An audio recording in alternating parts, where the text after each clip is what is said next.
Hey everybody, it's Party Elite, and today we're taking a look at some brand new information from Total War Warhammer 3. While there's no new gameplay footage or trailer or anything like that to talk about, there are a bunch of new screenshots, and there's a new blog post that talks about Kislev's campaign mechanics. We'll be taking a look at those mechanics, we'll be doing a touch of speculating here and there where it makes sense, and then we'll wrap things up with my thoughts and my opinions on these mechanics. I'm very curious as well to see your thoughts on how Kislev's being represented in the campaign map, and I would especially like to compare where Kislev stands compared to where some of the other faction mechanics we've seen so far stand. Now, that's all for later. With no time to waste and with timestamps in the description down below, let's get this party started. The first order of business is devotion. This is a faction-wide currency type mechanic, earned and spent through your decisions. Since Kislevites are a religious people and are in fact somewhat reliant on faith to keep going against the endless onslaught of chaos, devotion plays a key role in that fight. A representation of how well you're living up to Kislevite ideals, you gain devotion through battle with and destruction of chaos and chaos-aligned armies, and you also gain devotion when choosing to sacrifice captives in the post-battle screen. I assume this means that at least one settlement victory option will include a bit of devotion gain as well, but that remains to be seen. There are buildings and event decisions that can generate devotion as well, and the gods of Kislev will at times directly intervene in some ways. I don't imagine they'll do anything as powerful as what we saw Tzeentch be able to do for his faction, through, for example, the changing of the ways mechanic, which is absolutely awesome, but I do hope it goes beyond the rituals that we'll talk about in just a little bit. When devotion is high, it sounds like your faction will gain various boons, especially those that help in fighting chaos. I imagine that includes ways to fight chaos corruption of all kinds, and not just buffs in battle itself, because again, as we learned from the previous blog post about Tzeentch and chaos mechanics, chaos corruption can result in chaos cults forming, and that can really help chaos spread throughout the mortal realms. And I imagine Kislev's fight goes beyond just, the battlefield, for lack of a better way to put it. Now, when devotion falls too low, chaos armies will be more likely to attack your homeland. The blog post suggests that they'll find it easier to manifest and invade a people who no longer believe they can be stopped. I assume that manifestation refers to spawning armies. If that's the case, low devotion can be more threatening than might otherwise appear. If you're expecting the enemy to come from a direction and then they start popping up near your cities instead, you'll be in a fair bit of trouble, and I quite like that. I want chaos to feel like this imminent and constant threat. This is the, grand finale of a trilogy. The odds are stacked against the heroes. I want to get that desperation, I want to get that feeling of like almost constant threat. I would actually be quite pleased if the human factions in Total War Warhammer 3 are all hard or very hard starts, whereas the chaos factions are like medium to easy and maybe one of them is hard. Like, I would be pleased with that at launch, because it would really make things feel quite desperate for the quote-unquote good guys, right? Maybe that's just me, and I'm curious actually if that's just me, but as I talk about it and as I say it out loud, I feel more convinced that I would like to see that, because the idea of, again, for example, this manifestation as your people start to lose hope is just so compelling to me. Now, I also wonder if the reason why the Siege rework was so focused on the defensive side of things is because the player is going to be spending a lot more time defending in sieges. Maybe they've inherently changed how things work on the campaign map, forcing the player to have to defend themselves more often, and maybe with weaker garrisons than we've come to expect from Warhammer 1 and 2. I'm very curious if these things are tied together, but again, that's just extrapolation. Let's go back to talking about devotion and how the drops in devotion can actually come from a few different venues. Committing heretical actions, for example, warring with other Kislevite factions. That's always, of course, a bit of a problem when you're trying to get people excited about war. You don't want it to be war against kin. It can also be spent on certain buildings and technologies, as well as invocations and supporter actions in the Motherland screen. The primary use of devotion, in fact, is to perform rituals to the Motherland. There are 4 rituals to pick from. each honoring one of the 4 main gods of the Kislevite faith, bringing about various effects from that specific god, as well as bringing a great winter across your lands. We can see the effects of invoking Salyak's blessings in this screenshot here. We'll talk about supporters in a bit, but we can see the boost to growth across the faction's holdings, and the bump to casualty replenishment rate for all armies is clearly listed as well. It lasts 10 turns, there's no indication of any cooldown, and we're also not yet sure just how much 140 devotion actually is in terms of how easy or difficult it might be to get. Like, how often are you finding yourself at 140 devotion? How often are you finding yourself triggering these invocations, or do you have to wait a fair bit of time? Is this a very expensive investment? I'm guessing it's relatively cheap. It also sounds like you can switch between or continue ongoing invocations as you wish. You don't have to wait for one to end to start another, and this means that collecting a bunch of devotion per turn can make your faction quite powerful, as you can repeatedly spend it to keep all of these invocations active. And while Salyak is the god of healing and comfort, Daz is the god of fire and the sun, increasing income from trade and all buildings.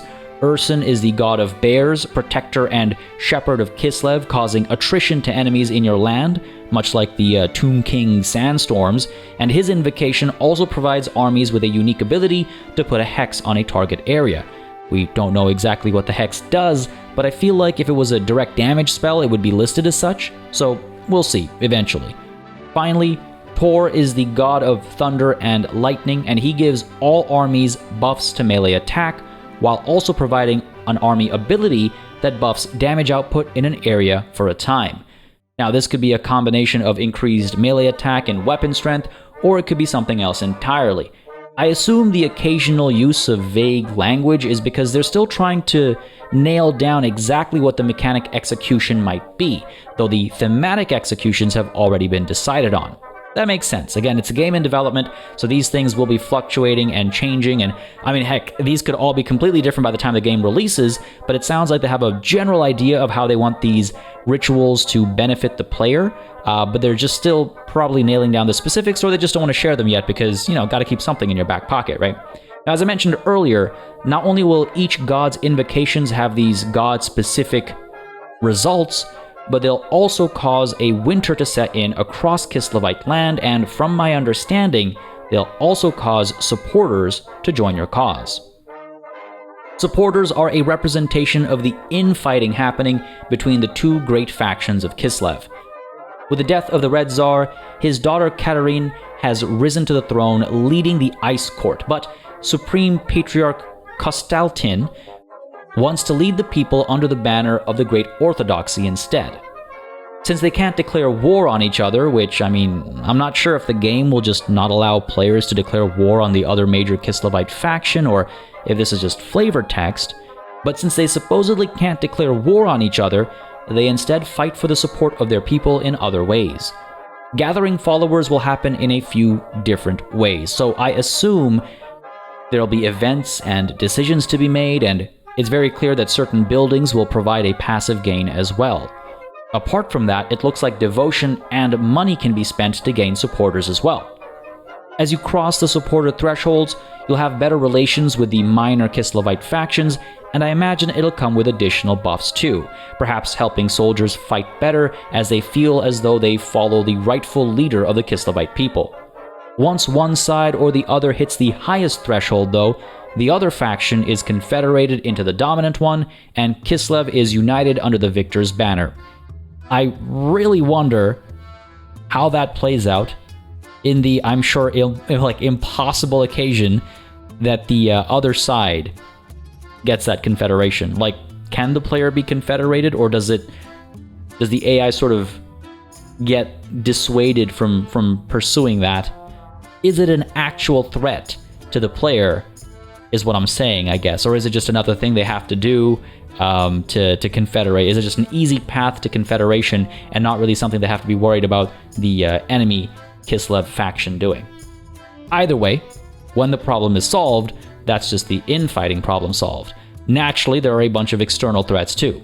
Now, the blog post mentions ogres, and we saw ogres get mentioned in the Cathay mechanics reveal too. I have some theories about these ogres, and I'm drafting a little video to share my thoughts on the topic.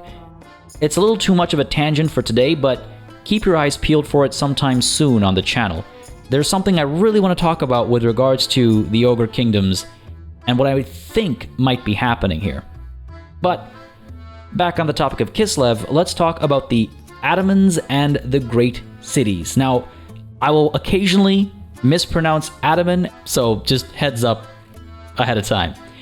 Kislev has a strict hierarchy in its society, and the Atamans come between the people and the Tsarina.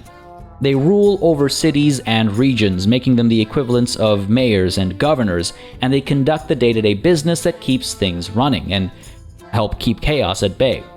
In-game, they're recruited to serve provinces as special lords that don't earn XP, but they will face dilemmas that can increase their skills in different ways. They can impact income, growth, control, and corruption in an area, and they can also develop additional skills and abilities as their careers continue. You're limited to 1 Ataman per 2 provinces under your control, so you'll need to assign and use them wisely.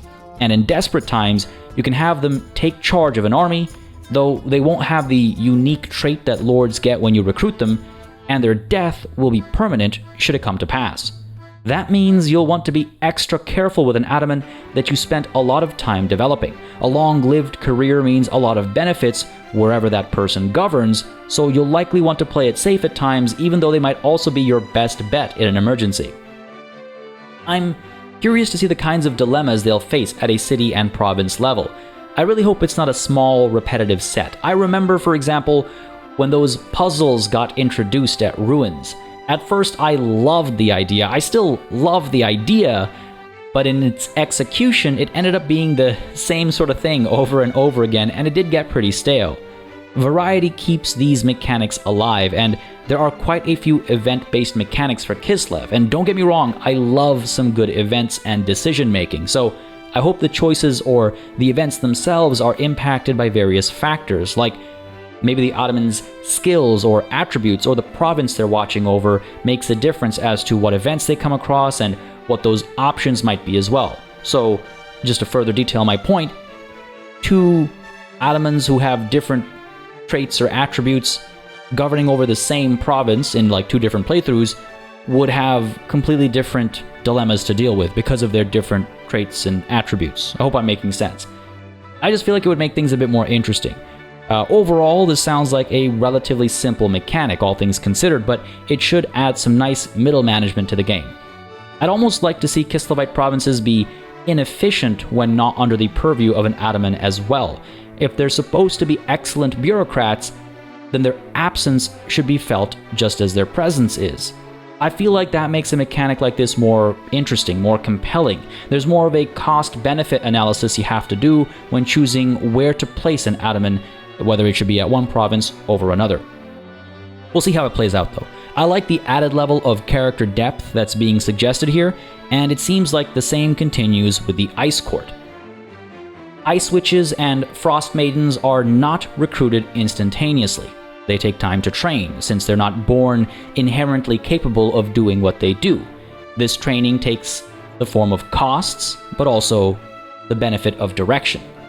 You can make decisions for each of the 6 turns of training that allow you to acquire the ideal tool for your current circumstances.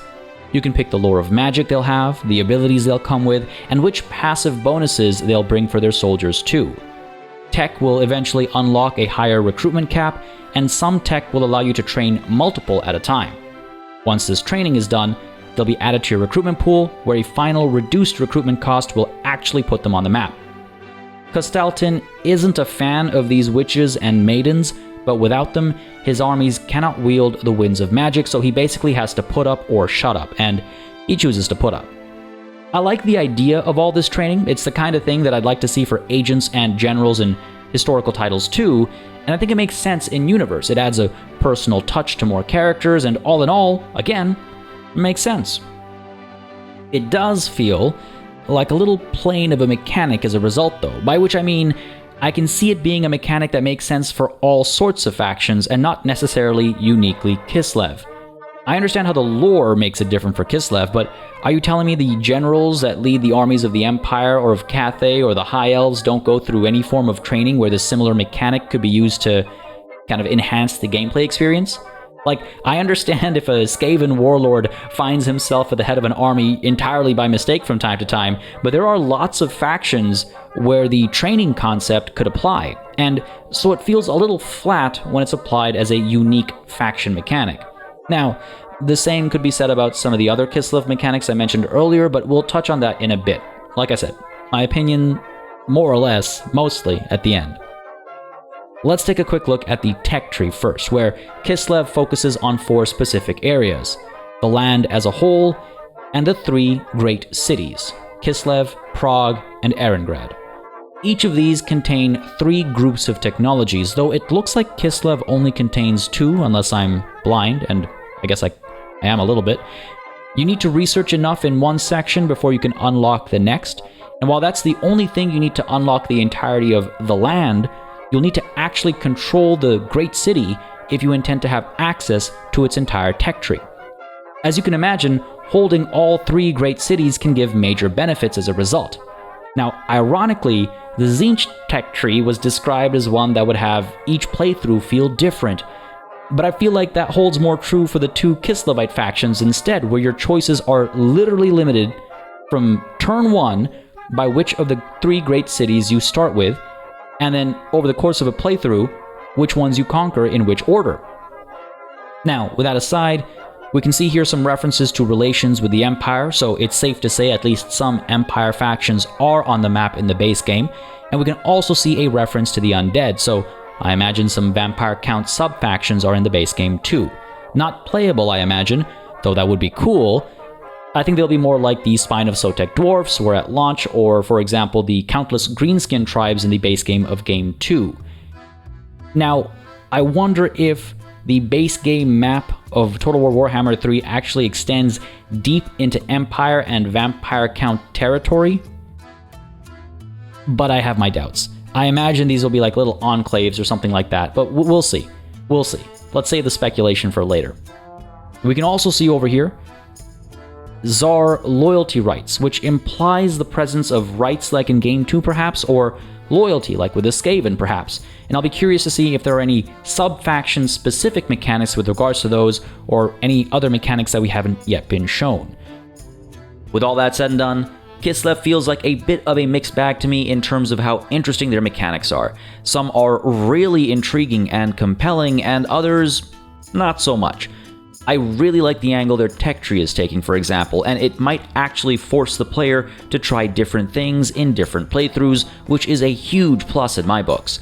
I hope the great cities aren't too easily acquired, as that means at least part of the tech tree is locked away depending on who you start as, and this also sets a very interesting foundation for at least one of the lords that'll be joining through DLC, starting most likely without any of the great cities. Now, will their tech tree be completely different, or will they just be sort of hampered and will only have access to the land?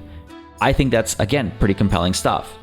The integration of religious aspects is also quite interesting, if a little simple in its use of what I'll refer to as mana, in reference to Europa Universalis and Imperator Rome, and the idea of supporters is neat too, though again, I wish you couldn't just buy them using currency and mana. It kind of diminishes how interesting they are. I wish they required, specific actions and decisions, even if it's just missions that you take on, like defeating a particularly threatening army, reclaiming lost land, etc., etc. But even without that, the mechanics are interesting enough. I'm quite excited to check them out and play with them and see how they feel. I like the Atamans and the idea of training for the Ice Court as well, but that's where I'm a little less blown away. I mentioned it a bit earlier regarding the training of witches and maidens, but some of these mechanics feel like they could, or perhaps should, apply to more factions than just their own. Atamans as governors, for example. Now, in my opinion, this takes away from the cool factor of the mechanics, and with Kislev, you'd expect some of the coolest, pun entirely intended, of course. I quite like the faction overall, in the earlier mechanics I was talking about in its aesthetics and style. Oh my god, some of their units are just ridiculously awesome. Even some of the units on foot are just absolutely super slick. But their battlefield mechanic felt very flimsy to me, and some of these campaign mechanics feel the same way. And they're interesting, yes, for sure, but are they justifiably unique? Outside of lore-based word choice, I don't know, I just don't think so. Like I said, Atamans are just governors. Why not give all, relatively organized factions? I can't say human factions or good guy factions, but I imagine Dark Elves have an equivalent of governors, High Elves have an equivalent of governors, Empire, I imagine, has an equivalent of governors. Like, that's a concept that could apply beyond just Kislev. And the same thing goes for, as I was saying earlier, training. It's a concept that can apply beyond just Kislev. And so it starts to feel just a little less special, a little less, again, unique. Let's compare Kislev to what we saw for Tzeentch in particular, and you've got night and day. The Tzeentch mechanics seem super fun, very thematically appropriate, and unique, and also game-changing. Heck, the generic chaos mechanics we talked about in my previous video, I'll link that in the description below, they also sound very uniquely chaos, or close to it. Cathay has some interesting stuff going on as well, truth be told, with the compass and all that, and so Kislev stands as a bit of an outlier right now. Now, I want to be very clear here. They do have some really compelling mechanics as well. Just because we're further down this section, don't forget what I said right at the beginning of it. The tech tree is super cool. I like the whole, religious angle of it all. Like, all that stuff is great. And then there's this stuff that's like, middling. I don't want to say it's bad. It's not bad because it is interesting, but it's middling. And I feel like those mechanics could be pushed a little further. Now, I'm curious how you guys feel though. Are these mechanics all particularly compelling to you? Do you kind of see where I'm coming from, especially when comparing to Tzeentch? And just as a reminder, I'm a Tzeentch fan, so you'd naturally expect me to be more picky or critical of Tzeentch aspects of the game, but no, I think they hit the mark, and actually, I think they set the bar with Tzeentch. Now, I'm hoping to see more of the same treatment for all the other factions so that everybody else's favorites don't feel left behind. But hey, that's just one man's opinion. I'd be curious to hear yours, so let me know in the comments down below. I'm looking forward to seeing the other Chaos Gods get revealed. Like I said, Tzeentch really hit the mark for me, and I think we might be seeing some equally intriguing implementations for the other Chaos Gods. Keep your eyes peeled for those details when they drop, and for the Ogre-related video I was talking about earlier too. For more Total War and strategy gaming content, don't hesitate to subscribe. And as always, a massive thanks goes out to all of the channel members and patrons who've been supporting the channel on a monthly basis. Y'all keep us alive and running smoothly. And of course, a big ol' thanks goes out to each and every one of you for watching. Until next time, cheers.